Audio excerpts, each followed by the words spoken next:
Hi, my name's Jeffrey Way, and today we are going to convert a PSD that we learned how to design from Webdesigntuts, and we're going to convert that into HTML and CSS. So if you're not familiar, the Tuts Plus newest site, Webdesign.Tuts Plus, is our sister site. So they focus exclusively on the design side of working on the web, creating menus, creating ribbons, creating the designs for a website, while NetTouch will focus almost exclusively on the front-end development work of that, coding it, working with JavaScript, working with PHP and databases, etc. So this will be a multi-part series. We've covered part 1 on Webdesigntuts, and this details the process of creating this nice and fun design. Now, over the course of the next 4 episodes, we're going to create Markup, we're going to write JavaScript, we're going to write CSS. So without further ado, let's get started.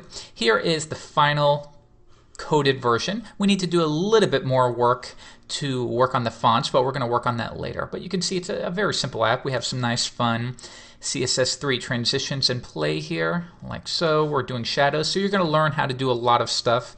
And then we'll also do some JavaScript work like adding transitions and such. So it should be fun. All right, I'm going to close all of this out and let's get started. I've created a new folder here called site name. And to begin, I'm going to go ahead and drag this into MacVim. However, before we do, let's go ahead and create the folder structure for what we need. So I find that doing it in the terminal can sometimes be easier.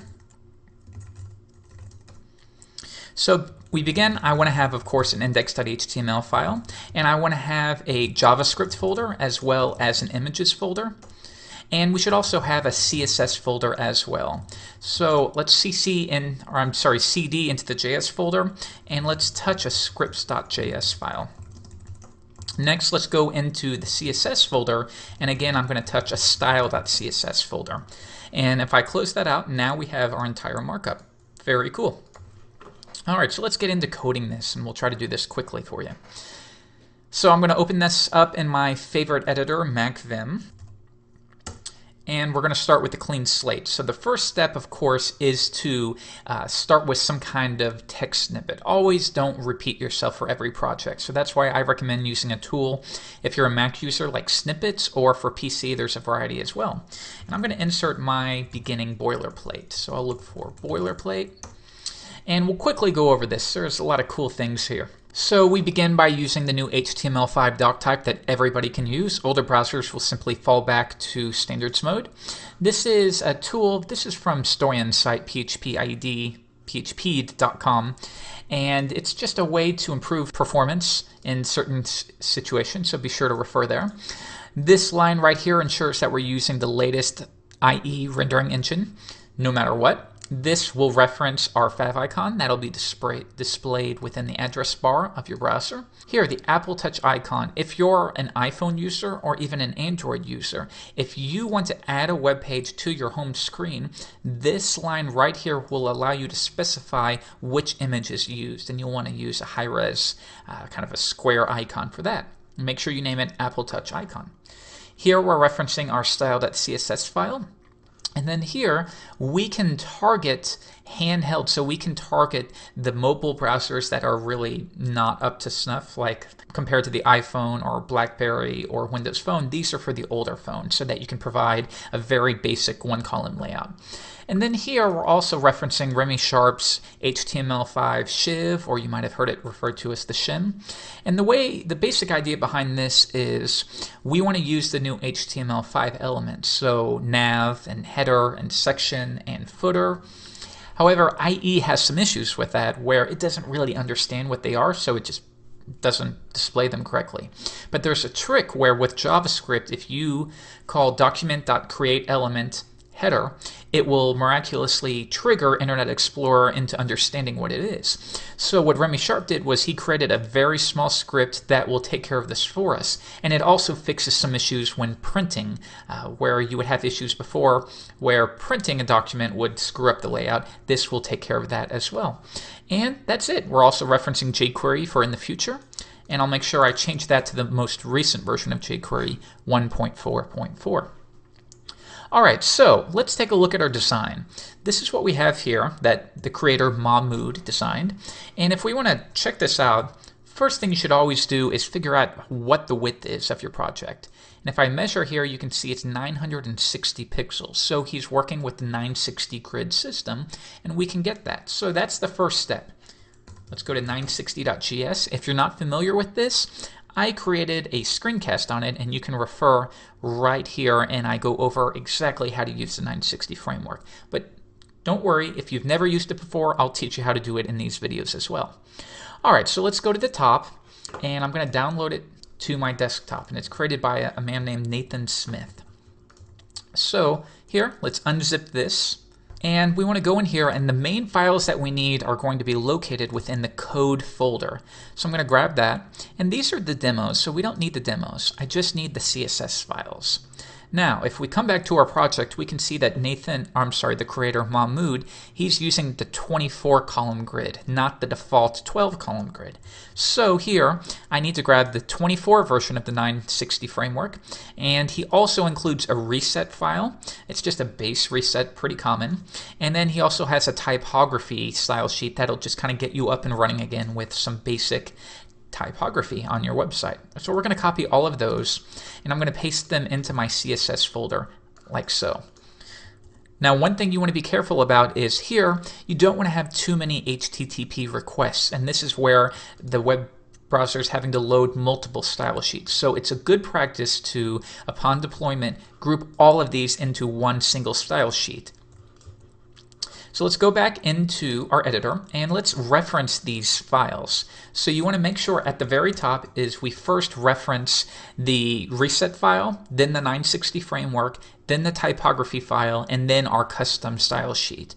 So to do this, to speed up time, I'm going to take advantage of a plugin for Vim and a couple other editors called Markup, but you might also have referred to the original version as Zencoding, and it's simply a way to write or to create HTML rapidly fast. So if you'd like to learn more about that and you've never used it before, go to Tuts and search for Tuts Markup.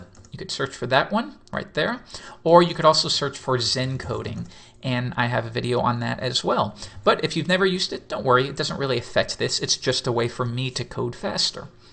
So we'll begin by referencing reset.css. So link, and the rel is a style sheet, and the href is going to be css/reset.css. Now if I extend that, you see that Markup will turn that into HTML markup. It's very convenient. So we're going to do another one. Rel equals style sheet, and this one needs to link to the 960 framework. So CSS 960 24 call.css. And let's do the last one. Again, rel equals style sheet, and the href is css/text.css. And looks like I had a mistake right there, so I'll get rid of that. And now we're all set to go. So if I run this in the browser, you're not going to see anything just yet because we have no code on our page. So that's the first step. Let's go into our Photoshop file, and I'm going to hide the grid for now. And let's quickly take a look at the way this works. So we begin by, we have this container, a container for the entire area. But there's one problem here is, if you've ever sliced a design before, you might be familiar with taking the background and doing something like this. And then what you do is you repeat that for the entire width of the browser, and ta-da, you have your background. But there's one problem with this. What happens if the person who uses your theme or your template, they add more than one paragraph right here? Maybe they have 3 paragraphs. Well, at that point, this little banner area is going to extend beyond that gray polka dot background, and it's going to look really strange. So we need to compensate for that and make sure that this background right here itself can extend for as much as possible. So we cannot hard code that in. So that's something we need to keep in mind, is have wrapping divs for our container. All right, next, if we zoom in, we have our header area. This has a logo, and then we have navigation, and then a form. And then we have a banner section, okay, all pretty standard. Then we have our main content area, and the main content area is separated into 2 blocks. So we have our primary content right here, and then we have the sidebar, or the HTML5 element aside could be used there, ASIDE. So pretty simple. And then we have our footer right here, and that's separated into 3 columns for our form, recent projects, the Twitter stream, and then kind of this more traditional footer at the very bottom. And again, we repeat the navigation area. All in all, it's a very simple project, and we're going to get started building that right now. So let's begin by creating the header. And I'm not going to worry about working with the 960 classes in this particular lesson. If you come back to a future lesson, we'll implement that, so I can dedicate a whole lesson to adding those classes and understanding how and why it works. So for now, we're going to create our header element, and we need to have an h1 tag, and the value of this h1 tag is site name. Next, if we come back, and this is how you convert a design, you just go back and forth. So next we have the navigation area. So I'm going to use the new HTML5 element nav.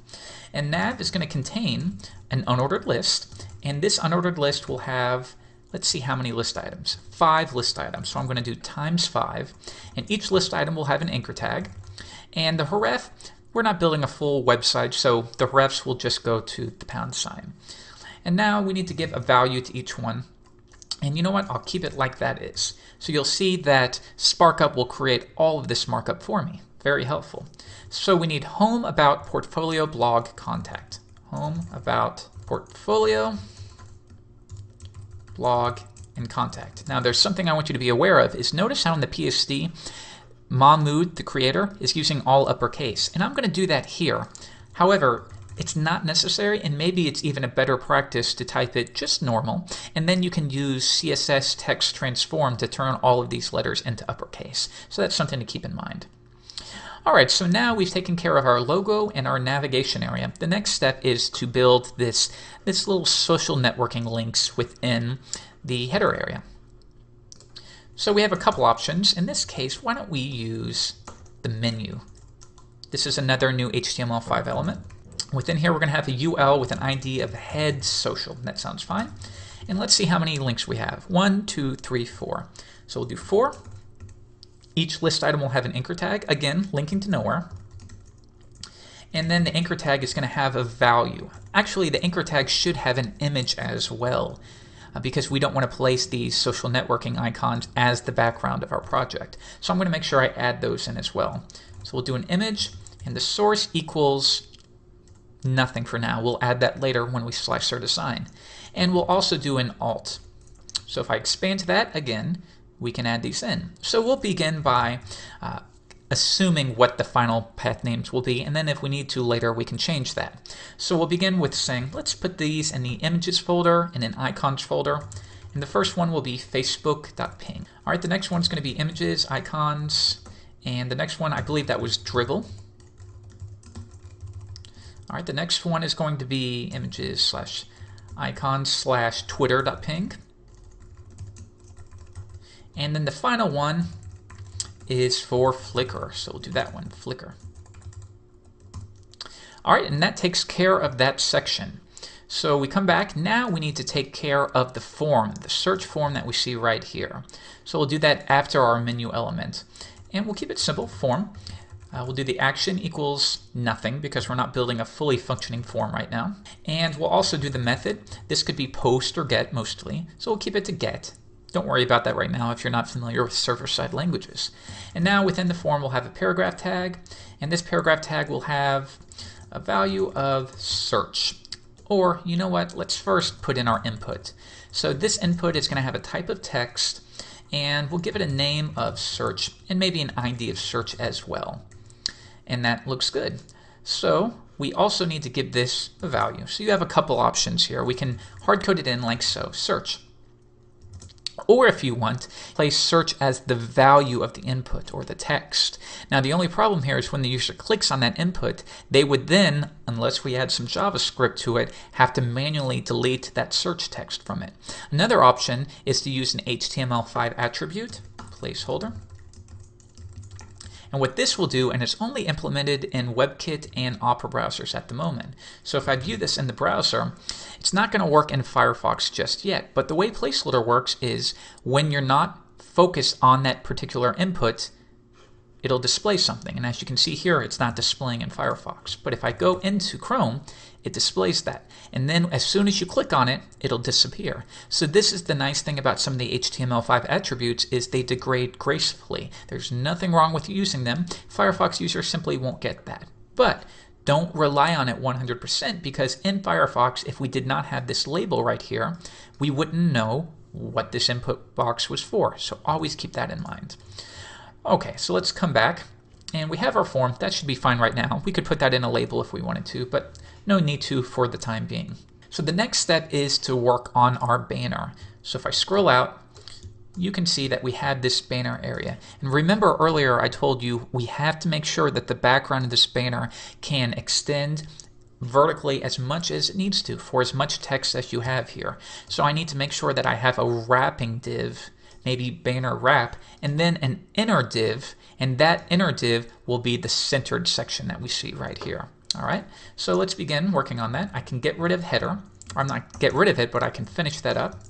And let's continue. So div ID equals banner wrap, and inside of it we'll have our inner banner. So div banner. Now this inner banner is going to have a heading 2 tag, so we'll begin by adding that. And the value of this heading 2 tag is going to be welcome to our site.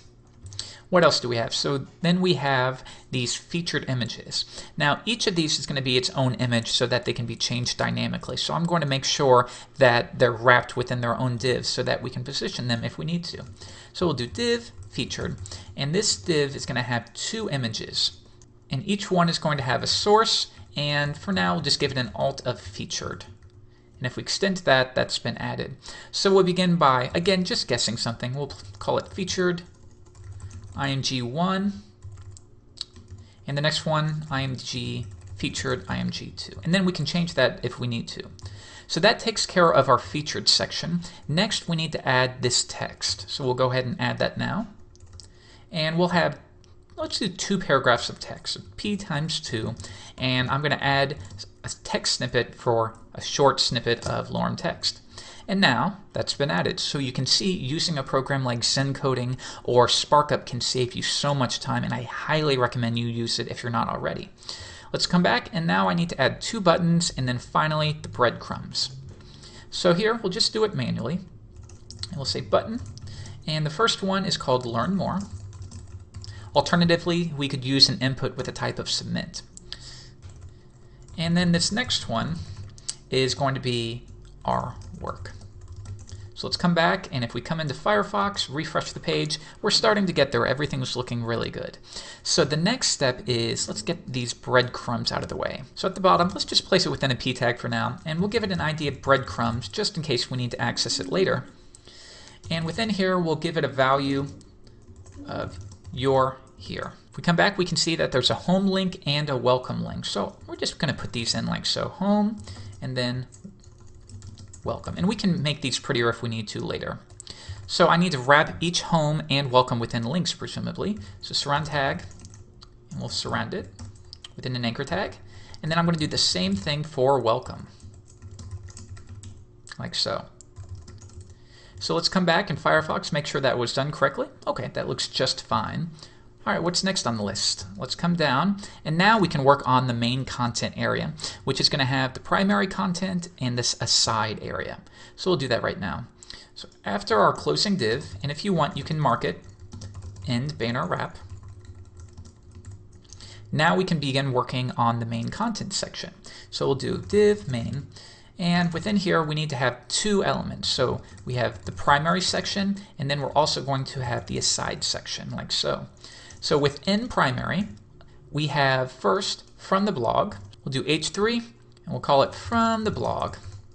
All right, next we're going to have these article sections, as you can see here. So there's one article, and there's another article. So in that case, let's use appropriately the HTML5 article element. The article is first going to have the heading, so that'll be in h2, and that's going to have an anchor tag within it, and we'll just give it a value of blog post name here. All right, what's next? We have right here Now we could wrap that in one of the new HTML5 elements, and we very well might in a future lesson. But for now, let's keep it simple, and we'll just use an H6 tag for now. So we do H6, and that value is going to be May, or what is it, December 7th, 2010. And we'll also give it the time, or I'm sorry, the number of comments, 10 comments. All right, that looks good for there. So also 10 comments, presumably that would link to the specific posting and to the comments section. So I'm going to surround that with an anchor tag as well, so that could be populated. All right, so we have that. So now we have our main image. So I'll go ahead and add that. And for now, source, I'm just going to link it to, we'll say, post image, something generic like that, and we can change it later. Alt blog post title here. And then finally, we have a paragraph of text. So we'll do that again, P lorem. Now we also have this section continue reading, so I'm going to add that as well. So we'll extend that, and right here we'll say continue reading ... So if we come back to Firefox, we have from the blog, and then we have our contained article. So what I'll do now is I'm going to duplicate this, and we're going to paste it in, I don't know, say 2 more times. So we have a total of 3 postings, right? And there we go. Now we have those 3 postings. So what's next? Now we need to, let's come back, and we do have the blog at the very bottom. You see this button right here? So I'm going to go ahead and add that. So we'll paste it right before this closing content area. And again, we'll do button, the blog. All right, so that should take care of the main content area. Next, I want to work on the aside. And here we have 2 things. We have the tabs. However, we have to think about what if JavaScript is disabled. So I want to present a nice layout even in those cases. And then we have these little widgets, which is a heading and then some text, etc., etc. Should be pretty easy. So we'll begin by working on the tabs area. So we'll say create a UL, and we'll give it an ID of comments. And first, we will, let's come back. So we have a paragraph and then a heading tag. So we'll do that. And within it, we'll have a P with the value of lorem. And then also, we need to have an H6 tag. And that value is going to be posted by someone, and then the name of the tutorial on Photoshop tutorial. Okay, so that looks okay. So now I need to, again, wrap this, surround tag, and we'll wrap it in a blank anchor tag for now. And then maybe also someone would be a username, so you could do that as well, but I'm not going to worry about that in this particular case. So that looks fine. That should cover everything. We can grab this list item, yank it and copy it again, and that'll take care of that section. But we also need to take care of the tab headings, as you can see right here, comments, categories, and archives. So I'm going to do that at the very top of our aside right here. And we'll call it UL and give it an ID of tab headings so that I can target it. And there are 3 list items, and each one is going to link to a different section. So the way a tab system works, or most, is that this will link to, say, hash comments, and then that will bring up the element that has an ID of comments, and then this one will link to pound archives, and that'll bring up the element below that has an ID of archives, and that's how it works. So that's what we're going to do here, and we'll give this a href of, and we'll fill that in later. So I'm just going to keep that blank by default, and that should do it. So the first one is going to be comments, and we'll give that a value of comments. The next one is going to link to the categories section, and the final one is going to link to the archives section. So don't worry if this is confusing you. We'll go over it together shortly. All right, so let's go back to Firefox. The only thing you should be doing in your browser at this point is just making sure that you don't have any unclosed tags. All right, let's come back, and now what do we need in Photoshop? So now we need to build the categories area. So when Mahmoud designed this, to the best of my knowledge, she didn't show how the categories and archives section should look. So I'm going to style those as just a simple list. So first, within here, we'll do H4, and this next one will be categories, and we'll do a UL with an ID of categories, and we'll give them, let's say, 6 list items, and each one is going to have an anchor tag linking nowhere. And we'll simply just write category. Looks good to me. Scroll there. Yep, that's fine. We can fill that later if we want to. And then let's do the last one, and that's for archives, right? So again, UL, give it a name of archives. And list item, again 6. And a value of archive. All right, let's check that out. Come back, refresh, and now we have all of those. So we're streaming through this really fast. That's great. So now we need to do the who we are section. So we have a heading, and then notice I said this section. So when you can say that, generally you can use the section element. So we have a heading, and then we have an image, and then a paragraph of text. That should be simple. Let's come into MacVim, and before we're done with the aside, we're going to create a new section element, and this will have a heading 3 tag of who we are, and then we need to have that image, and the source for now we'll call it whoweare.jpg, and we'll create that later and give it an alt again of who we are. Now we also need to have a paragraph with some generic lorem text again. So fill that out, and now we have our little widget there. So if we come back, that should be fine. Next, let's scroll to the bottom, and we do have this read more link, so I'll add that right now. All right, so let's come back again, and now I need to create the sponsor section. So we have a heading, and this will have a list of our sponsor images. Very common, even Tuts has this. So we'll do another one. Section, and we'll give it an ID of sponsors just in case we need to target it. We can always remove it later. And heading 3 will be sponsors. So we'll have a UL again with list items, and how many? I think Mahmoud did 2. And each one, of course, needs to link somewhere. And the anchor tag is going to wrap an image right here. So this image, we'll give it a source of, we'll fill that in later, and give it an alt as well.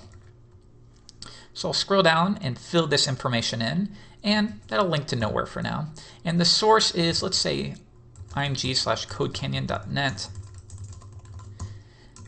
And I'll do the exact same thing again so that I can promote my marketplace. Just kidding. But not really. Okay, so if we scroll down, there is our sponsors section. Cool. So now we've done the main content area, and we're just bursting through this really fast. Now we're going to do the footer area. But again, remember, we cannot do this. We can't cut that out and use it as the background, because as soon as we have a long tweet or something and this information extends below the brown, it's going to look strange. So I want to make sure that I have a wrapping element here so that this brown background can extend as much as it needs to. And if you don't understand what I mean by that right now, you will when we start working on the CSS. So let's go here. We're done with our aside, so get rid of that. And now we can begin. So I'm going to create a wrapping div, and I'll give it a name of footer wrap. And this is going to wrap our footer itself. So notice that I used a div for the wrapping and the footer for the actual element. And the general rule is when you need an element purely for the reason of helping out with layout, in that case you use a div. All right. So this footer needs to have, and let's come back and work through this again, it needs to have 3 columns. So we'll add class names with the 960 framework later. But for now, I know I need to have 3 sections. So we'll do section times 3. All right. So the first one is going to be our form. So we'll begin by saying h3 get a free quote. All right. What next? So now we need a form, and let's extend that right now. All right. And this form needs a 2 text box, a text area, and another text box. So let's say input type equals text, and the value, and this first one is going to be your name. And then, why don't I just duplicate this? And the next one is going to be your email. And then we have one more, and your time scale. Your time scale. Now we should also give these, so for now we'll say name, email, time scale. Now I also need to get that text area as well right here, and that needs the text area element. So text area, and the value was your project details. All right, and for now we'll say project details for the name, but you can change that later if you need to. All right, that should be fine there, and then we finally have this button at the bottom, so I'll make sure that I add that as well. Submit. All right, that looks good here. So now let's work on the next section. And this will be the recent projects. H3, recent projects. And what do we have here? So we have just a list of links mostly. So we'll use an unordered list for that. And we'll have 4 of them. And each one is going to have an anchor tag, again, wrapping an image. So image, source, and we'll give it an alt. And each one of these will do the same just for now. Looks good to me. And then links nowhere. The first one will say image. We'll say recent project 1. Next one will be recent project 2. Recent project 3. And then the final one, recent project 4. And again, we can change these if we need to.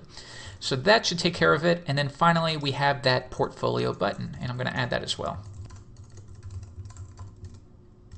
Like so. All right, now let's take care of that last one. So let's see. We have the Twitter stream. And what else do we have? So we have, again, these are just lists. It's just a list of tweets. So I'm going to do a UL. And how many did he have here? He had 3 of them. So we'll do li times 3. And each one will have a p. And I'll just give it some of that generic lorem text as well. And that should be good. The only thing I want to add here, though, is, you see this right here? The time. Again, for now, we could use something specialized, but I don't want to confuse you too much, so let's just use a span here. And that'll wrap a tag, an anchor tag. And it'll link nowhere. And we'll say 5 hours ago via TweetDeck. Now, if you wanted, you could also make TweetDeck a link to their website as well. But we're not going to worry about this too much for now. So let's grab all of that. I'm just going to copy it, paste it in. And now we have our tweets. So we need that one last button for follow us. So I'll add that. All right, so let's scroll down a little bit more. And the final thing we have here is just the site info. And that contains the copyright and then a menu again. So I'll add that after the footer is closed, after our footer wrap. And we'll call this div site info. And this div will begin by having a paragraph, and it's copyright 10. And then we have website name. And then he has all rights reserved. All right, that looks good to me. So I'm going to go ahead and extend that. And then also I want to make sure that I have this navigation area. But there's no need to duplicate this again when we've already done it once at the very top. So let's just simply go up there and grab it again like so. So we'll come up here and paste it in. There we go. So let's go into Firefox and see what we have. So we have our heading, we have our links, we have our social links, we have our form, we have the banner, and then we have all of our articles. Then we have the aside section with categories, archives, who we are, sponsors. We have our free quote section, recent projects, the Twitter stream, and then we have our bottom footer area. And believe it or not, that takes care of all of the markup that we have to do. Now what we'll do is later we're going to come back and maybe revise a thing or two. We're going to use one of the new time elements to deal with this stuff right here, one of the new HTML5 elements. And we also might add some new attributes, but that should do it for this first step. So in the next lesson, we're going to work on working with slicing the PSDs as well as learning how to use the 960 grid system. So stay tuned to NetTuts. If it's not already available, stay tuned to NetTuts to watch that next video. All right, guys, I'm Jeffrey Way, and I'll see you later. Bye-bye.